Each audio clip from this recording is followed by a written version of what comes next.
For today's vlog number 4, I'm from Oriental Mindoro, ang binatang mangyan. Ngayong araw na to ay bali-bali na naman ang ating likod kasi maghapon tayo magbabayad ng bali. Tapos na ang talukan, kaya maggamas naman tayo sa palayan. Maghapon tayong walang bayad kasi ito'y balin ng aking ina. Siya ay may lalakaran at dadalhin yung aking kapatid sa paggamutan kasi madaling araw pala nananakit na ang kanyang tagiliran. Paano ba naman naliligo kahit tiririgla, ayan tuloy dinapuan ng masakit. Kaya kayo mga nanood, ingatan nyo ang inyong buhay, ingatan nyo yung sarili at minsan lang daw mamatay pero isang buhay. Ang galing.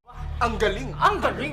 Pero ako, kung ako'y kukuhain ni Lord, ay wag naman muna po sana. Pero grabe, ang hirap talaga mabuhay sa bukid at atisin mo talaga ang init at lamig. Ngayong araw na yan ay talaga naman napakainit at pakiramdam namin ay may nakapatong na plancha na sa likod namin. Pero walang magagawa, kapag hindi titiisin ay wala mang panghulog sa microphone. Shoutout sa mga kasama ko dyan. Tuwing Martes may nahulugan ay yung pagod natin ay nababaliwala na laang kasi sa card bank napupunta. Pero dapat buhay ay ingatan, utang ay iwasan, si Mr. ay wag muna pagbigyan, hindi dumami ang angkan. Maghapong na kayo ko, nakabilad sa initan, tapos pag uwi, papagurin pa ni Mr. o Mrs. na nakaabang sa pintuan. Pero enjoy lang natin ang buhay hanggat hindi tayo pumapanaw. Basta ang mahalaga ay importante.